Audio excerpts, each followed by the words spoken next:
Hi everyone, I'm Chung Wen for Godbe Mobile, and in this video we're going to go ahead and take a look at the camera application for the Samsung Galaxy Note 3. This phone here is powered by Qualcomm Snapdragon 800 processor, and it's the US version that supports 4G LTE on T-Mobile's 4G LTE network. The Samsung Galaxy Note 3 actually has two cameras. It has a front-facing 2 megapixel camera here on the upper right-hand side, and on the rear you have the same 13 megapixel camera that's borrowed from the Samsung Galaxy S4 that was released earlier this spring. Along with the camera, you do have the single LED flash, and on the US version, or the LTE version, the 13 megapixel camera can also record video in 4K or UHD resolution. I'm going to go ahead and just launch the camera application first and just explore some of the features of the Galaxy Note 3. As you can see here, a lot of the features of the Samsung Galaxy S4 are carried over, including this convenient access to the various different modes, including an eraser mode to remove photo bombers. So essentially it takes a series of shots and eliminate any moving object into the frame.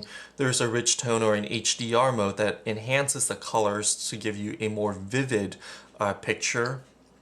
A golf mode actually creates your swing, or recreates your swing by capturing different shots and merging them together. So you have this swing of the club or the iron. And then there are various other options. All the options on the Galaxy S4 are carried over. What's new is the surround shot. The surround shot is actually a quick and easy way to record. It's different from a panorama because a panorama is just a longer image, or a wider image, whereas a panorama shot or the surround shot actually creates a 360-degree shot. It's similar to Google's photosphere that's found on the Nexus 4 currently, and allows you to record kind of like a Google Street View of what's going on around you. So it allows you to pan up, down, and side to side, so you're going to get more of an image captured that way. Additionally, like the Galaxy S4, if you hit on the arrow on the bottom of the display, you're going to be able to pull up some different live filters. So this gives you kind of an Instagram-like effect. What's new here is Samsung allows you to download additional filters. So if you don't find a filter that you like, you can go ahead and download either a free filter pack, or you can download any number of the paid filter packs available in the Samsung App Store right now. Taking pictures with the 13 megapixel camera, you're going to get images that are pretty sharp and clear. Actually, this is not. Let's go ahead and go into the gallery. Those were not the images.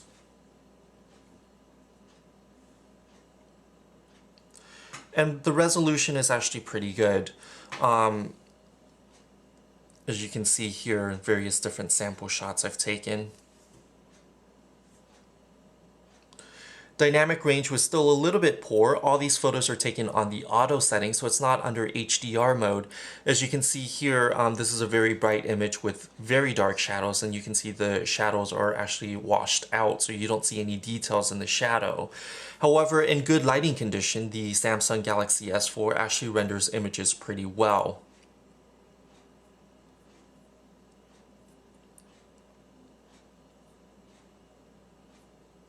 Some of these images are zoomed, so you're going to see a loss of detail because you do have 4 times digital zoom. Unlike with optical zoom, you're cropping into the sensor, so you're not going to retain some of the details. This is actually an image that's captured without zoom, and you can see the flowers actually retain quite a bit of detail. The red is actually very bright and vivid, and a lot of cameras actually just cannot render the different tones of red, so you do have quite a bit of dynamic range here with the color.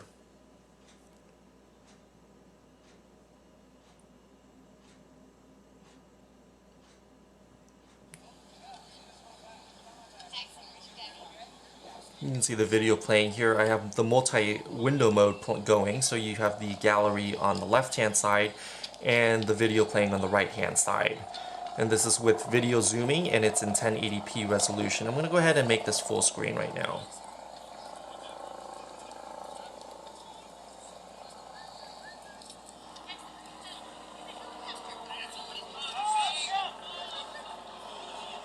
So as you can see with zooming, it's a little bit choppy and The autofocus is actually still pretty good.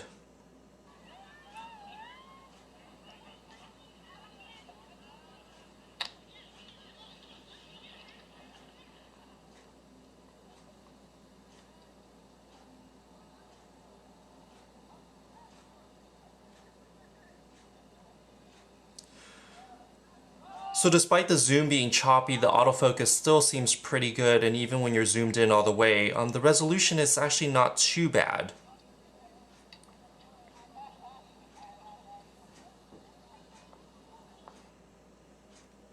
So I'm going to go ahead and scroll through more pictures so you can see some of the sample images that we've captured with the Galaxy Note.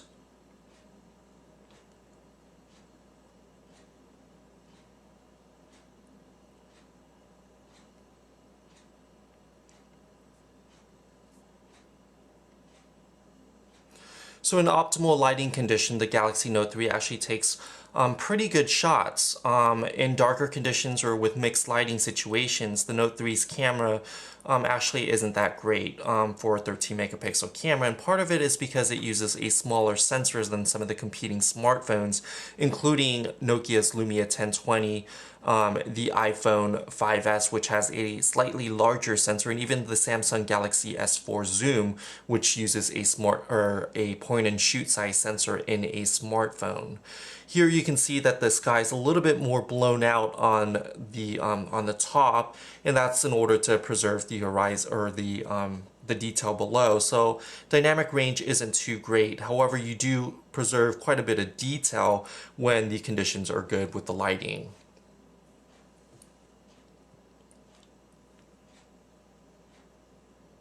Let's go back into the camera application. And if you go into the settings by hitting the capacitive button, you can go ahead and toggle the various different photo sizes here. So although it does record or capture videos or photos, in 13 megapixels, if you use a widescreen format, it takes it down to just 9.6 megapixels. When you're taking, you can also create or take burst photos by just holding on the shutter button. And then in the video format, you can go ahead and record videos in 1080p or a 4K resolution or Ultra HD or UHD format that preserves a lot more details. However, since there are very limited amount of monitors and displays and even 4K HD TVs, I would actually recommend you keep the settings to 1080p. That way you save valuable storage space on the smartphone itself. Because without a higher resolution display to take advantage of the extra resolution that a 4K captured video would give you, it doesn't make sense to capture images that way or videos that way. I'm Chung Win, and this has been a quick look of some of the camera features on the Samsung Galaxy Note 3. Thanks for watching, and join us on GottaBeMobile.com for additional content and coverage of the Galaxy Note 3.